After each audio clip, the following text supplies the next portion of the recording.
Israel and Hamas begin another ceasefire, this time set for 5 days as the fragile truce holds. Egyptian mediators try to bridge the wide gaps between the two sides. The UN declares its highest level of emergency in Iraq, while a review by U.S. Special Operations troops assesses there are far fewer Yazidis trapped on Mount Sinjar than previously feared, and the evacuation may not require U.S. troops. And in Missouri, police fire tear gas to break up crowds in a fourth night of civil unrest after police killed an unarmed African-American teenager.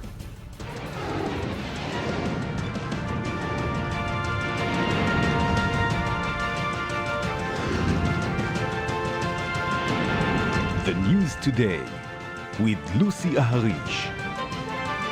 Good evening and welcome to the news today. After a night of renewed rocket fire into Israel, another temporary ceasefire got underway today, this time set for 5 days. Overnight, with the previous truce still in effect, rockets were again fired into Israeli territory, proving just how fragile it is. In the meantime, Cairo continues its efforts to mediate, with substantial gaps between the delegations still remaining and Israeli troops ready for a resumption of fighting. And tonight we will go with our correspondents in the field from the Gaza border, Shai Ben-Ari, Leah Bardugo and Amjad Abu Arafi. And also we will be outside of the Israeli Defense Headquarters with Rabin and with Tal Shalev, of course, and from the Rabin Square with Daniel Ziri in Tel Aviv. And just before we will continue and start talking about the rest of the 24 hours, let's see what happened that day.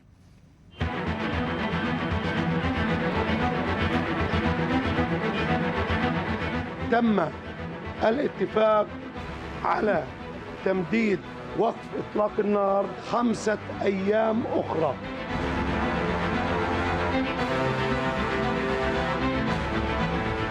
Just as you wouldn't put America and ISIS on the same moral plane, you'd never put Israel and Hamas on the same moral plane. And the fight that you fight is the fight against terror.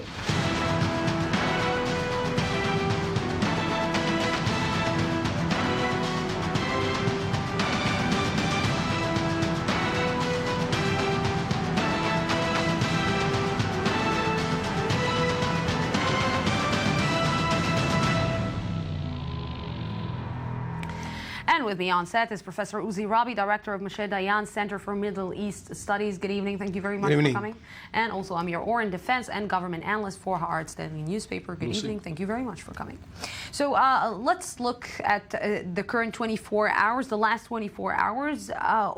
Where is Israel exactly heading right now? Because it seems that at the beginning, Israel wanted to keep the status quo with Hamas. And now it seems that Israel maybe, for the first time in a long time, decided to make Mahmoud Abbas a little bit stronger? Israel is going straight ahead in circles. It's in the twilight zone. It doesn't know where it's headed, because you will see from the Rabin Square demonstration that residents, not only in the south, are really confused. Where is the government leading the state of Israel? Does it want an extended peace process with Mahmoud Abbas? Does it want a de facto arrangement with Hamas? The U.S. has called on Israel to support the Egyptian mediation, which means that Israel will have to concede and wait for the Egyptian timetable, which is not identical with the Israeli timetable. But how long can you go on extending ceasefires after ceasefires without any policy end in sight? And as we head into this weekend, the Israeli public is really confused. The public is really confused, but also maybe the Palestinians are also very confused from the recent, let's say, things that are happening in Cairo. Yep, I think that I agree. I mean, Israel has no coherent strategy when it comes to the military field and now in the political field too. But what we can and should say is that when we get closer to the negotiating table, there is kind of a very, very problematic construction here. Egypt is playing the hardliner, and Israel is expected by Hamas to pay the price for that. This is the right order. And since Egypt is not going actually to skip or to give up on Rafah crossing, Israel should come up with something. And I don't know what the best scenario could be, but I think that if Israel would look for kind of a best scenario, it would be kind of an arrangement where Fatah is being put forth in Gaza with kind of a strongmen like Abbas or maybe Dahlan. Hamas is getting or be provided with money and some needs or basic needs for Gaza in order to preach and talk to the Gazans to show them that Muqawama pays off. And I think that this is the best we can go now. You know, it's amazing. I don't know what Professor Rabi means by Egypt not conceding on Rafah crossing.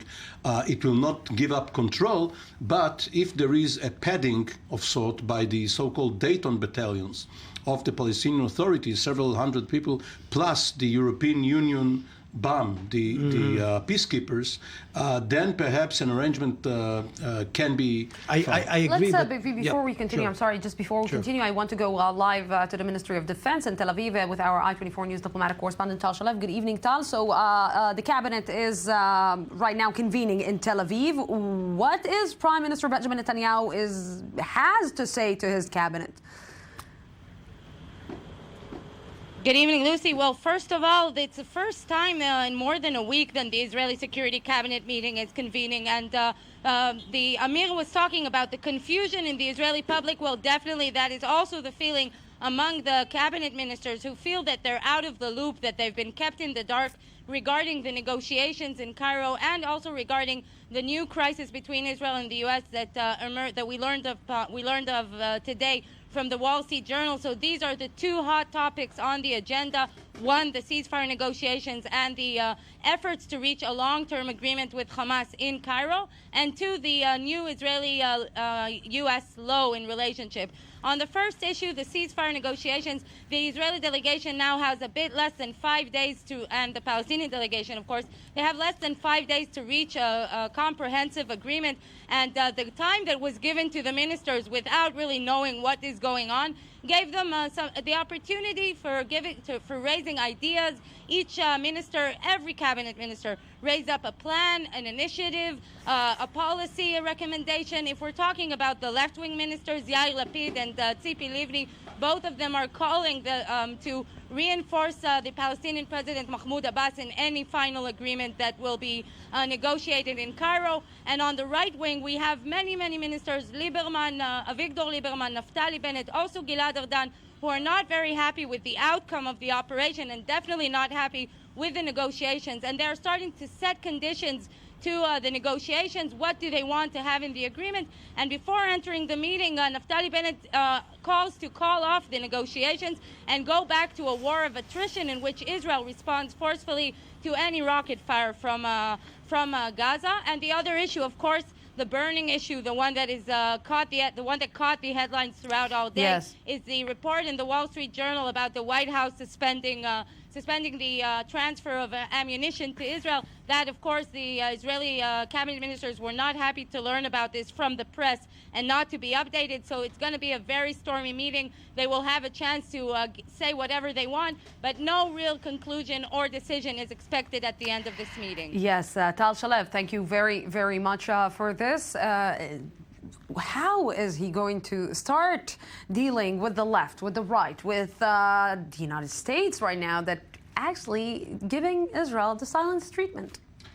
Netanyahu probably expected to be bashed from all flanks in this session, because his intention, at least, and Tal would know whether in reality it took place, but his intention was to close the meeting and have only cabinet ministers present, without the officials who are usually surrounding them, their associates, their spokespeople. But also the cabinet ministers are also divided between themselves. So of course, they represent different factions, different views, and different personal agendas. And she said that each and every one of them has a different plan about how he thinks that he should end this war usually Netanyahu can control four, including himself, four ministers out of the 8 in the cabinet.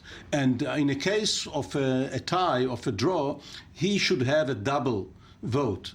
But he doesn't want to force the issue. He wants to have some wider support, but it's not clear whether the formula presented has his own support. So we have to wait and see what's really on the table for discussion and for decision. You know, one of the most amazing things that you said here in the studio, Professor Rabi, is that Hamas got into this operation with a specific strategy and Israel got in with no strategy at all. And it seems that even in the ceasefire, in the negotiations, it's getting without any specific strategy and specific targets that it wants to reach. How come? Because until this very moment, Hamas is dictating the rhythm. We have to admit that. And I think that what we have to just make sure we understand is that Hamas, the problem for Hamas, is not being able to translate. It's what he thinks are his military gains into political gains. And basically there is an unbridgeable issue here. What we have here, Hamas needs a lifeline, a gateway to the out. They know that money by itself and merchandise via the crossing is not enough.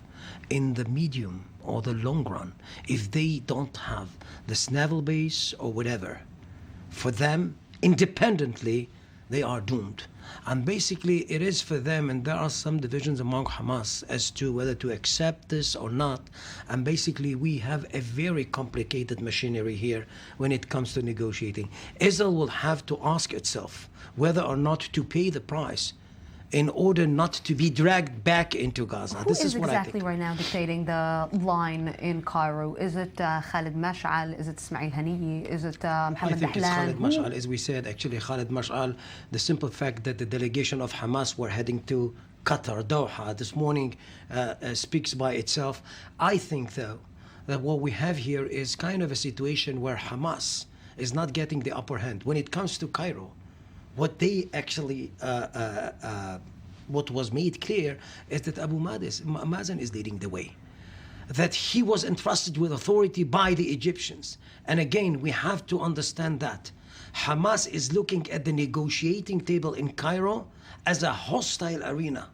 And he really thinks that this troika of Abu Mazen, Sisi, and Netanyahu are concocting kind of a conspiracy through which to marginalize him. So maybe the idea is it's really funny to think that, well, of course, it's not Professor Rabi's idea, this mu'amara, this conspiracy. It's what they think.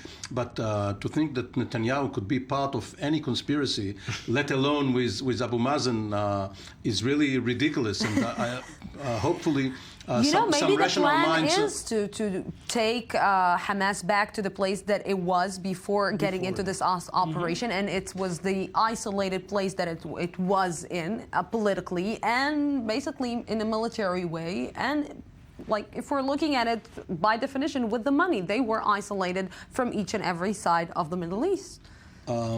We are already 5.5 weeks into this crisis, if you only count it from the start of the rocket launches. If you go back to the kidnapping of the 3 youth, it's, of course, more than 2 months. At the beginning, in early July, Netanyahu was presented with the option of going for what one cabinet minister calls the small bargain. The small bargain would mean a deal between Israel and Hamas indirectly, but backed by a United Nations Security Council resolution. And this would have set the stage and set the terms for what was happening in the Israeli-Hamas relationship, much like after the Bureau of Defense operation in late 2012. Now we are past that stage because Netanyahu couldn't have made up his mind. Because he hesitated and couldn't decide, Israel has been dragged into the ground operation after 10 days of only aerial action, and now it is too late. Now the big bargain, the grand bargain, is upon us with Egyptian participation, with American participation, perhaps Qatari, Turkish, who knows, and of course the Palestinian Authority. And this Netanyahu cannot handle because it would necessitate concessions on many fronts, and he doesn't have the political support for that. So that takes us back to what you said. It takes us back to the point that actually Hamas may find itself even stronger after this operation. It could be, but it has to do with the way Israel is going to perform. I really accept that, but I think that what we have here is kind of a situation where Hamas keeps asking itself, where from should I get something by which to show the Gazans that I can deliver? And again, this is the lifeline that we talked about. And I'm pretty sure that if Hamas is not going to get this, he has nothing to lose. He's going to get back to fire. And here is the Israeli dilemma. Are we going actually to bring in something that would satisfy Hamas for the time being? You know, if you're going to do that, it is as if you say terrorism pays off. So, I mean, we have kind of a dilemma here, and I think that Netanyahu is being attacked from within and from the out, and this is a real problem, and this is what you're going to get when you don't have a coherent strategy from the beginning. I think, though, Amir, that what Israel could do or hope for is just go halfway. Half Hamas, half Abu Mazen. This is what I suggest at this stage. Thereafter, actually, we're going to have kind of different regarding game. what you said about Hamas needing a lifeline, it's a tug of war between practice and prestige, because a controlled passage out they can have. It could be the port of Ashdod, of course, under Israeli control, or the Rafah crossing under strict Egyptian and perhaps Abu Mazen control, but they want to be the Prestige rulers. is not less important than practice. Of course, which is why they fire at the Kerem Shalom. Exactly. Each time Israel tries to bring in food, and they want to be seen as rulers. Definitely. Not only in practice. Definitely. I think that this is the bottom line, actually. How Hamas is going to be seen, how Muqawama actually is going to be seen in the resistance. So let's see, because we've been talking about Cairo and we've been talking about Egypt and Israel and Hamas, but there is someone or one state that is missing in these talks, and we're talking about the U.S. Strange, let's say, strained relations between the Israeli government and the U.S. administration have apparently reached an all-time low. According to the Wall Street Journal report, the U.S. halted an arms shipment to Israel during Operation Protective Edge. I-24 News diplomatic correspondent Tal Shalev has the details. If you thought the rocky Israel-U.S. relationship had reached bottom, think again. What's been called the unshakable bond between Jerusalem and Washington could now be sinking to a new low. Since the beginning of Operation Protective Edge, dark and troubled waters have been flowing across the Atlantic. Offensive remarks and mutual smearing, combative phone calls and conversations abruptly terminated between the White House and the Prime Minister's office, and much more have been feeding the headlines. Obviously, there are some differences. The latest food was reported Thursday morning by the Wall Street Journal. Citing Israeli and American officials, the Daily reported that the White House has halted a shipment of air-to-ground Hellfire missiles requested by Israel. The White House has no problem supplying Israel with the defensive Iron Dome missiles, but came to realize that large amounts of offensive weaponry are being passed to Israel via military channels, with little oversight by the political echelon, which is uneasy about the widespread damage inflicted on Palestinian civilians. The United States and our friends and allies are deeply concerned about the risks of further escalation and the loss of more innocent life. While Netanyahu doesn't seem worried about the recurring tensions and relies heavily on the strong support in Congress for Israel, his political opponents are blaming him for undermining relations with Jerusalem's most important ally. This is a worrying trend, and we should not let it continue. Relations with the U.S. are a strategic asset which should not be harmed. The Gaza rift is just the latest in a long line of diplomatic battles between the Obama administration and Netanyahu's government. But this time, there is growing concern that something is fundamentally broken. Until when, gentlemen, this relationship will continue deteriorating? Because it seems that it's not ending, and it seems that we agreed on the point that Israel, that Benjamin Netanyahu and Barack Obama will never be BFFs. in one way or another. January 2017, Obama is out, the new president is in. If it's Hillary Clinton, there won't be any improvement in relationship because... You think? Yes, because she still bears a grudge against Netanyahu from the Clinton administration of the late 90s, where he was an ally of Newt Gingrich, the then Republican leader. But if there is a Republican president and Netanyahu is still in office, we will see a new honeymoon. After we saw John Kerry coming and going and trying to reach some kind of an agreement between the Israelis and the Palestinians, how come they're not sitting on the head of the table? How come they are not taking any part with these current, let's say, initiatives? First of all, because they are wise. And because they saw that the parties, especially Israel, but not only Israel, the parties are ungrateful, and all they wanted to do was serve as the honest broker. It didn't really serve any particular American interest. Of course, the U.S. has an interest in having world peace and regional peace, but all in all, what the U.S. did was for the benefit of the parties.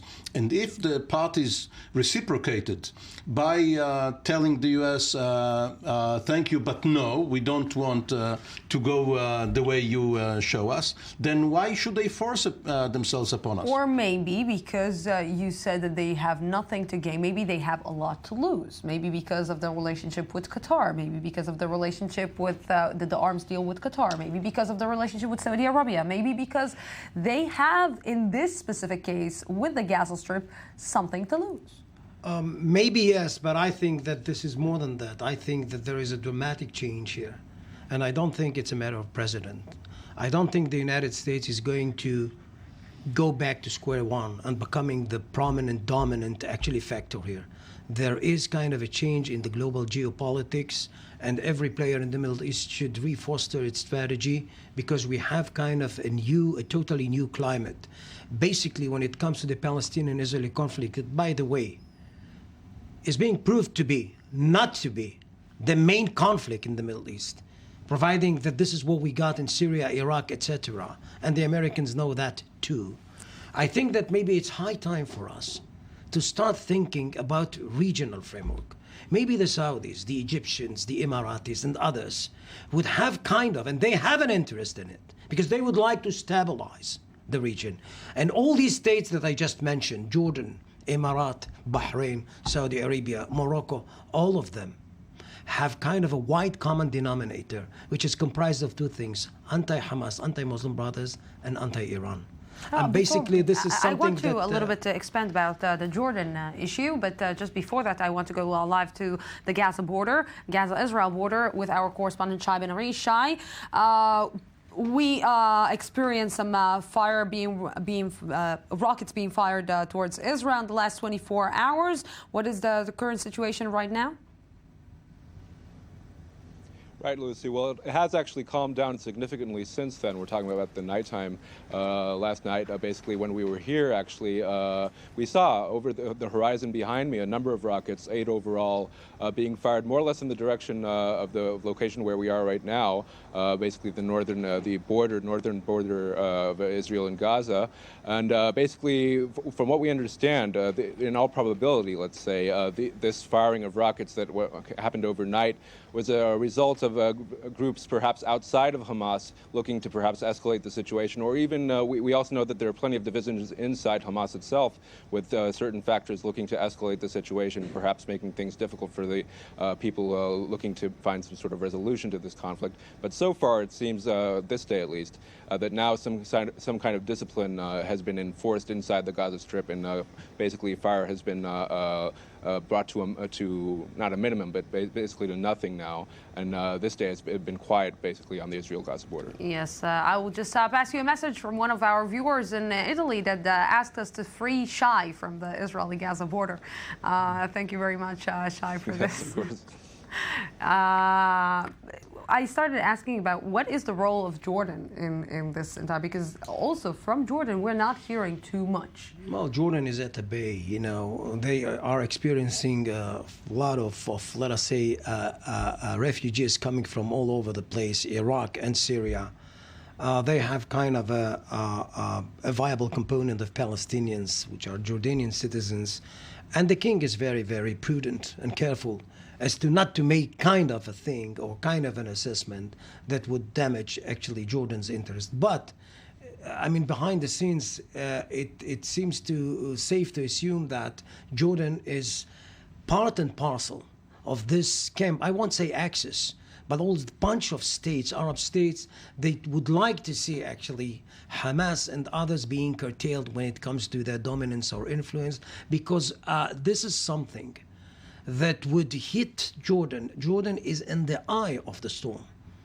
And the king knows that, and basically this is why the king urged for going or moving forward when it comes to the political process of the Palestinians. Just before that, let's see what the Israelis has to say about this. Should Israel agree to lift the blockade on Gaza? Let's see what the Israelis thought about it. We need to lift the siege on Gaza. It's about human lives that are wasted for nothing. There's no one we can talk to about it. I just saw what's going on in Europe. Maybe in the future there will be ultimate peace. Right now, I don't think so. I don't think Israel should lift the blockade of Gaza. By doing so, Israel will face threats of terror attacks inside Israel.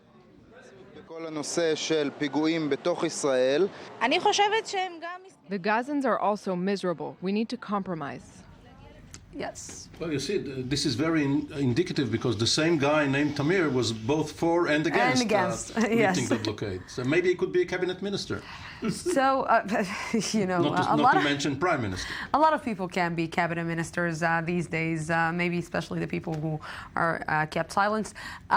One resolution that can get out from this cabinet meeting tonight? No revolution, because Avigdor Lieberman is looking for a way out of the government. His political program is to cause new elections if the Labour Party doesn't fill in for him when he is out. For that, he needs a crisis in which he can portray Netanyahu as a defeatist and not have some peace process where the left is coming in and Netanyahu goes for the center. In Lieberman's calculations, perhaps by next spring we will have early elections. Yes. But this is not coming out of this particular cabinet session. How come you are always saying, yes, the perfect thing, idiot. Gentlemen, thank you very much for coming and being with me in this part of our evening edition. We're getting out just for a small break, 2 minutes break, and then we will be back for the rest of the news today with Iraq, with Ukraine, with the United States, and what is happening with Africans, Americans there. Don't go anywhere. 2 minutes and I'll be back.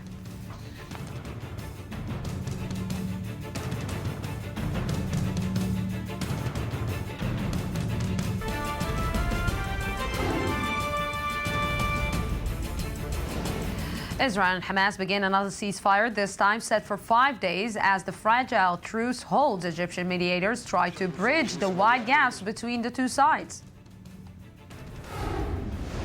The UN declares its highest level of emergency in Iraq, while a review of U.S. Special Operations troops assesses there are far fewer Yazidis trapped on Mount Sinjar than previously feared, and the evacuation may not require U.S. troops. In Missouri, police fired tear gas to break up crowds in a fourth night of civil unrest after the police killed an unarmed African-American teenager.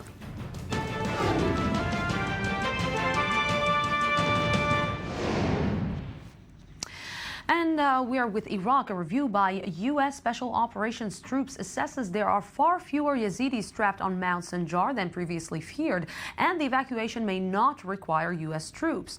This comes while the UN declares its highest level of emergency in Iraq. I-24 News correspondent Ayman Siksik has more. The UN declared Thursday its highest level of emergency in Iraq as Islamic State militants continue to advance rapidly through the country. The declaration aims to ensure a more effective response to the humanitarian needs of the displaced populations, according to UN Special Representative Nikolai Mladenov. From a splinter group of Al-Qaeda, ISIL today has grown to be a complex threat to peace and security in Iraq the entire region and beyond. Its terrorist acts are criminal and unjustifiable, regardless of their motivations. The international community and the Security Council should demand, in no uncertain terms, that ISIL cease all hostilities and atrocities. The world body estimates that 1.2 million Iraqis from religious minorities have been internally displaced by the crisis. Following growing international concern, the U.S. has deployed forces to the region in order to assess the humanitarian situation. British Prime Minister David Cameron said Britain also plans to join the efforts to rescue the Yazidi refugees besieged on Mount Sinjar in northern Iraq. Well, clearly there is an absolutely desperate situation in Iraq, particularly on this mountainside. I'm proud of the fact that British aeroplanes and British aid have been playing a role and will continue to play a role to help these people. But we need a plan to get these people off that mountain and get them to a place of safety. But U.S. military advisors said Wednesday they found fewer people than expected on the mountain and that their condition was better than previously estimated. The Pentagon released a statement saying the U.S. is unlikely to evacuate the refugees, but would continue to provide humanitarian aid. We've also, again, provided over 100,000 meals, some 27,000 gallons of water. We'll continue those airdrops. The British have done a number of airdrops. They're going to continue to do that. We're getting aid to the people who are on the mountain while also trying to determine the best means to bring them to a safe place. The Iraqis who left Mount Sinjar over the past few days are reportedly facing worsening conditions. Islamic State fighters had seized large parts in northern Iraq in recent months. As they continue to rampage through the region, declaring the formation of a caliphate, the future for Iraq's religious minorities looks increasingly dire. And joining me right now on the phone from Georgia is Martin Himmel, investigative journalist. Good evening. Thank you very much for joining us. Thank you. How are you? Good, good. So, Martin, what is the current situation on the ground in Iraq? Well, with the help of some American firepower, the imminent threat that ISIL was posing on Erbil, the capital of the Kurdish area, has been neutralized. It's been pushed back somewhat, so at least that threat has been stymied. As far as the Yazidis on top of the mountain that have been taking refuge there, America sent some reconnaissance forces into the area, and they say that the amount of refugees, people hiding on the top of the mountain, is far less than what they thought. It's not in the tens of thousands, but in several thousands, and apparently they've managed to find some passage off the mountain into Syria and then looping around back to Erbil. So they're going to maintain all sorts of logistics for them to get there. So in the north there's a status quo, but on the whole we're talking about 1 million plus refugees. We're talking about an Iraqi government that's still paralyzed and can't move forward and reach any consensus to neutralize ISIL. And the Kurds who are fighting very hard to keep them limited. It's a very difficult situation. Martin, could this new situation on the ground jeopardize the help that the United States will give in order to try to, let's say, that the normal life will get back to Iraq, or to try to fight the ISIS? Well, the big problem right now is in the political situation in Baghdad. The Prime Minister, Maliki, has basically lost his position, and the new Prime Minister is supposed to take power, but he's fighting it in the courts, and every day that he's fighting it, and he has no support already. I mean, the Shiite clerics, he's a Shiite, the Shiite clerics don't support him. Iran tells him to vacate. He doesn't vacate. And every day that he does not vacate, he doesn't allow a consensus, a necessary consensus between Sunni Iraqis, Kurdish Iraqis, and Shiite Iraqis to reach some sort of consensus so they confront ISIL. And the United States won't really help them until they make that consensus. So there's political paralysis, and as long as that paralysis continues, President Obama is not going to make the same mistake that President Bush did and bring back forces to basically be the policeman of Iraq. Yes, Martin Himmel, thank you very, very much for this. And we continue to Syria. Syrian forces have retaken a key district of Damascus from opposition forces. This comes while it was reported that all Syria's chemical that could be used to make deadly sarin gas were destroyed on board of a U.S. Navy ship on the Mediterranean Sea. I-24 News correspondent Ayman Siksik has more. While Islamic State combatants continue to kill opposition fighters in Syria, 580 tons of chemicals seized from Syria were destroyed, the Pentagon announced Thursday.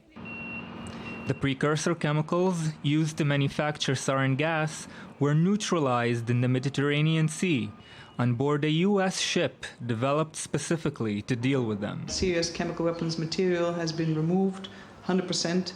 As we speak, this is quite a critical benchmark that has been reached. From a viewpoint of non-proliferation, safety and security, the elimination of Syria's chemical weapons program, it is nonetheless an important day. In June this year, the Organization for the Prohibition of Chemical Weapons said it had seized the last shipment of chemicals from the country.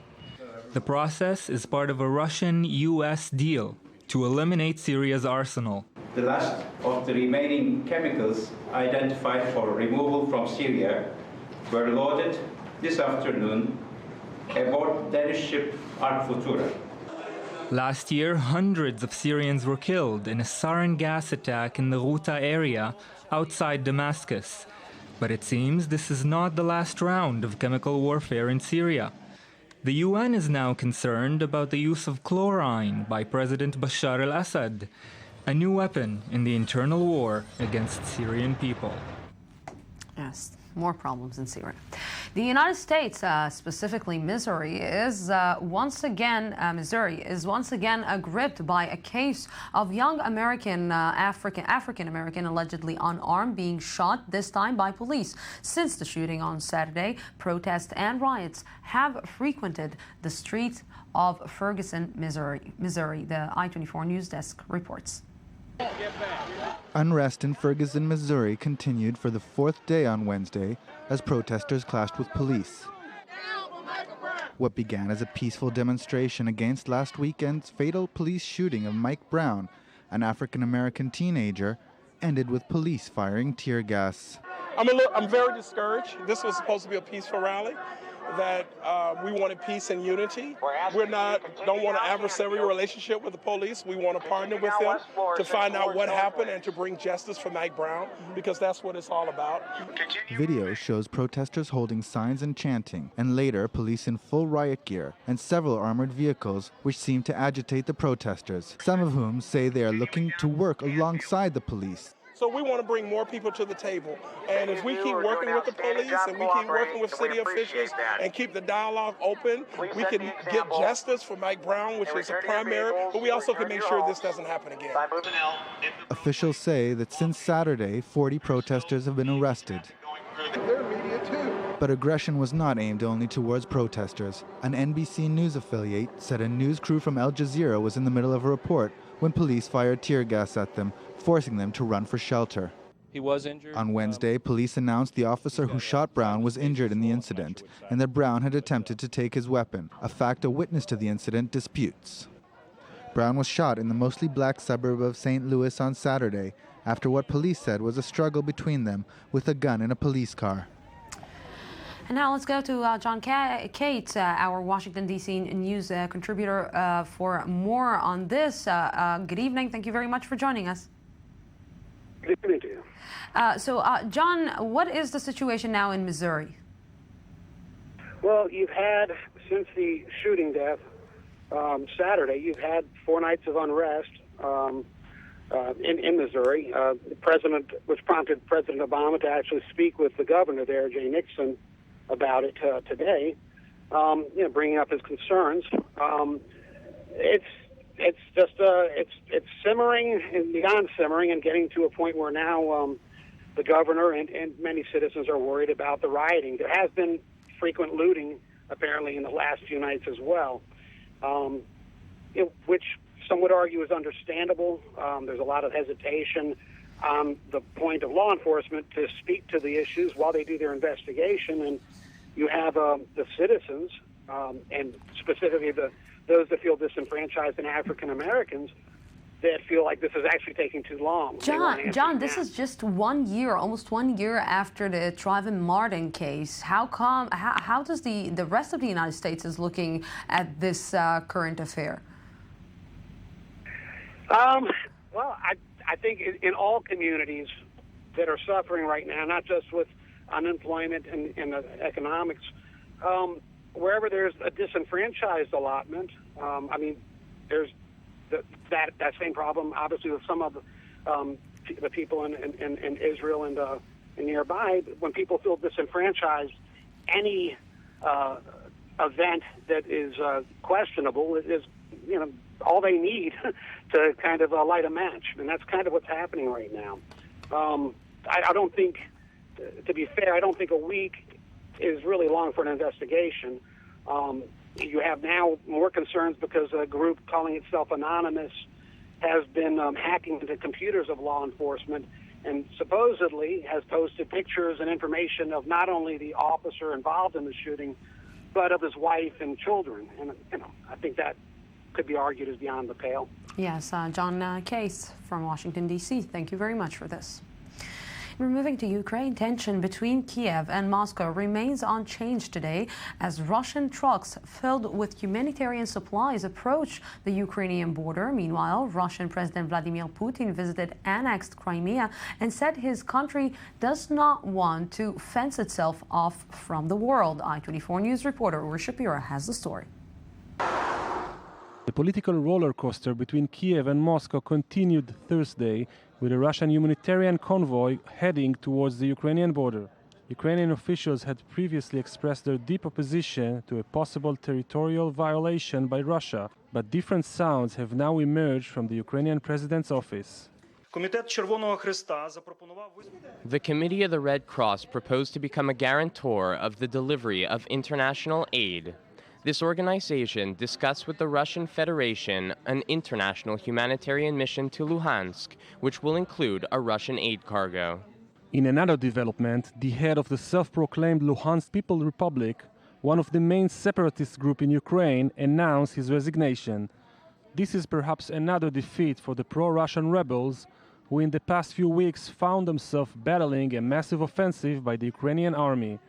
According to officials, at least 74 people were killed in eastern Ukraine just in the last 3 days. Russian President Vladimir Putin, meanwhile, said his country should not fence itself off from the West. Ironically, he said this while visiting Crimea, an area whose annexation by Russia sparked outrage in the entire world. Perhaps this sums up Russian behavior, stretching a hand out for peace, but at the same time causing provocations in the region. And with me right now on the line from Kiev is Oleg Rybachuk, former chief of staff to President Yushchenko. Good evening. Thank you very much for joining us. Mr. Rybachuk, can you hear me? Yes, I hear you. Mr. Rybachuk, so why is the Ukrainian government trying to hold the aid shipment from Russia to East Ukraine? Well, Ukrainian government has all the reasons to be suspicious about humanitarian aid, as probably Israel remembers its own experience with aid from Turkey in 2010. Many Ukrainian experts today compare this. Ukrainian government position is that aid should be delivered on the auspices of Red Cross in accordance with international procedures, and only through that part of the border which is controlled by Ukrainian border guards, not by that part of the border which is controlled by separatists. Yeah, so we saw that the death toll nearly doubled in just the last 2 weeks. What caused that? What caused what? The death toll to double just in 2 weeks. Was it the operation of the Ukrainian army? Well, it's like nowadays, the Donetsk is under heavy bombardment of the fighters themselves, not by the Ukrainian army. It's very difficult to know what's going on, but we are under the impression that fighters which are controlled by Russians are trying to to make a maximum damage to infrastructure and to cause discontent among peaceful citizens. They don't allow people to live through the so-called humanitarian corridors which are provided by Ukrainian army. They are stopping humanitarian aid from Ukrainian government. So looks like they are getting desperate and would like to inflict maximum damage. So what is the next move for the Ukrainian government? What is the next move? Yes. Well, Ukrainian government now, well, if we talk about government or we talk about Ukrainian people, government now is trying to finish the war within weeks, as they say, because they have liberated probably 80% of the territory which were controlled by fighters and separatists 2 months ago. So militarily it is successful. The biggest problem for the government is to make sure that two largest cities, which are Donetsk and Lugansk, will be liberated without major damage. But as I said, terrorists are now bombarding every day and night, and citizens know that. I've been reading today, I've been talking to my relatives in Donetsk. They know that they are being bombarded by fighters themselves, and there are lots of destructions and lots of damage done to infrastructure. Bridges are blown, mines destroyed, gas supply, electricity supply, water supply, they are on purpose destroyed by fighters. So for me, it doesn't look so easy to find a solution within closest time without Russia sending reinforcement. And this humanitarian convoy, which is being discussed nowadays in Ukraine broadly, could be another way to get also in Ukraine much more military supply than it used to be before. Yes. So it's not easy. Yes, definitely. Oleg Rybachuk, thank you very, very much for this phone call with us. And now to economy.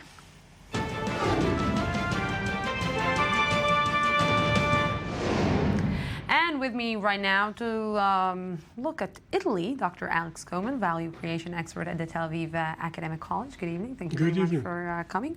So Italy, and we can say that its economic situation was not that good. That's extreme understatement. For an understatement, yeah. You know, if I'm looking for a metaphor for the way Italy is today, I would think about Venice, when we all love going and visiting Venice. But basically, Venice is just a Disneyland, because Venice, which used to be such a big power, commercially, militarily, whatever, is just a place where we walk and we look at the palaces, but nothing is happening. And I'm afraid that that's what's happening to Italy. Italy, which was extremely powerful in terms of industry, the Turin automobiles, Fiat, Alfa Romeo, etc., is basically in a stagnation situation. So the situation is derived both technologically. Italy, which was very advanced in the past, now has lost its advantage, particularly if you take into account the Far East, Korea, China, Japan, obviously. From a social point of view, birth rate in Italy is negative, so that you see cities in the south where actually you can buy houses for nothing, for like 100 euros. How this situation got that bad?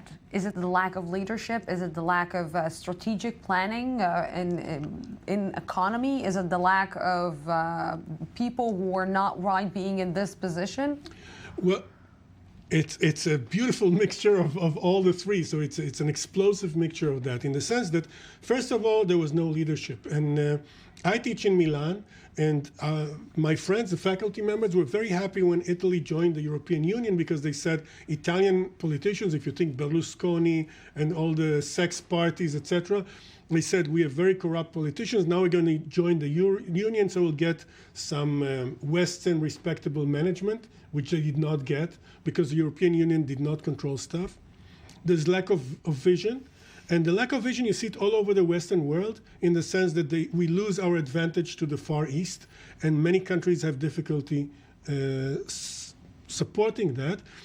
There is in Italy. They also have the mafia. Actually, we've had a student who went to develop. He graduated from an MBA. He was going to graduate. Was developing a project in Sicily and was murdered there because of water rights. So it's this stagnant situation. And except for tourism, I think all the rest is in trouble. So if we want to compare it to, let's say, to Greece and to other European countries, what is the current situation of Italy? Well, it's not yet in the Greek situation. Obviously, it's bigger, so it would be much more difficult to grab it as it falls off the roof. But if you think about the fact that in the last quarter, growth in Italy was 0.2, and in the UK, which is not a growth country, it was 0.8. So growth in the United Kingdom was 4 times bigger than in Italy, wow. Which means that you have more new business and more optimism and more children. And yes, la bella vita, no? Yeah, Alex Coleman, thank you very, very much for this. And we want to go back right now to Israel. With me from Tel Aviv, from Robin Square, is Daniel Ziri. Good evening, Daniel. You are there with maybe the biggest demonstration of the people from south of Israel who don't feel very secure right now about what is happening. Yes, good evening, Lucy. As you can see behind me, thousands of people have gathered here today in central Tel Aviv at Rabin Square, the central square of the city, which has hosted many demonstrations over the past month since the beginning of Operation Protective Edge. We've seen right-wing demonstrations here, we've seen left-wing demonstrations, some of them were even violent demonstrations. But tonight, the organizers of this rally wanted to mention and stress that this protest is not to express any political view, but rather to show solidarity with the residents of the south of Israel who have been mostly affected by the recent conflict. So those residents are actually here tonight. They came by bus. Hundreds of them actually are here.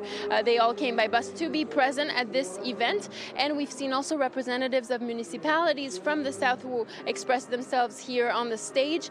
So a big amount of people are here, people of every age. We've seen a lot of children, and we've seen the signs. Some of the signs say we are stronger together, and another sign that we've seen, a bunch of them here, said that a red alert in Sderot is equal to a red alert in Tel Aviv. So they're really showing their support to the southern residents. And police, of course, are here tonight to make sure everything goes smoothly. We've seen police forces all over the square.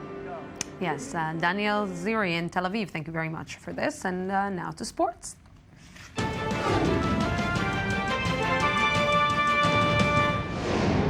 And with me right now is the host of I-24 News Sports Magazine, Jonathan Regev. Evening. Evening. How are you? Very good. Yourself? I was really worried about you after the World Cup.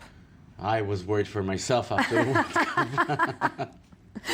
So because I was really worried about you, you're coming just today to start talking about what happened in the World Cup. Something with the World Cup appeal. You remember Luis Suarez? We spoke about him more than once in the studio. That famous biting incident. He was banned for 4 months, but he appealed the decision, hoping it would be cut in half, which would mean he'd be back on August the 25th, just in time for the beginning of La Liga, because he moved to Barcelona from Liverpool. It was not the first time that he bit someone. Not the second time either. That's the third incident of this kind, and this is just one incident. There's biting, there's racial incidents, there's a lot of controversy around him. But you know something about Luis Suarez? The fans of the teams where he plays, they love him because he gives literally everything. If it has to be his teeth, so be it. But his appeal was denied. He will be out until the end of October. What will be his first game? Of course, it just has to be the Clásico against Real Madrid, playing for Barcelona. What are the chances that he will bite someone again? I would bet on it. I would bet on it. Some people did. Some people did a lot of money because they bet on him biting someone in the World Cup, and they were right. How come I wasn't in that? So Luis Suarez is still out for 4 months. He'll be back at the end of October, not the end of August as he wished. Yes. Okay. So let's move to the German Super Cup. Yes, Bayern Munich against Borussia Dortmund for the third year running. This is the German Super Cup, the unofficial opener of the season. Bayern Munich, German double holders, Borussia Dortmund runners-up, and it was Dortmund who won. It's rather surprising because usually, Bayern Munich are the big favorites. But every time against Dortmund, it's a big deal, and Dortmund won. Dortmund won the German Super Cup for the second year running. And if this is what we get in the first game, in the first unofficial game of the month of the season, and we are talking about the world champions. Yes, world champions Germany, but a lot of players from the World Cup squad did not play. Not all of them because they're still resting. Both Dortmund and Bayern Munich have players from the German winning squad, but the coaches let them, most of them, still get their well-deserved rest. The German season, we have to say, will begin next weekend. Okay, and so from Germany, we're going to South America? Copa Libertadores de America. Copa Libertadores de America, biggest club football tournament in South America. And San Lorenzo from Buenos Aires, from my beloved Argentina. What are we doing here? We should be there. Yes, we should be in Argentina. And San Lorenzo, the result of the first game in Paraguay against Nacional was 1-1, and this time in Argentina, 1 goal was enough for San Lorenzo to clinch it for the first time in their history. They win the Copa Libertadores. You know who was in favor of Argentina? I was. And Hassan Nasrallah. The leader of Hezbollah. So you're in a good company. No comment there. Hassan and I support the same team. Jonathan Reagan, thank you very much for this. Thank you. And we're going out for a small break, 2 minutes break, and then I will be back for the Daily Debate. Don't go anywhere.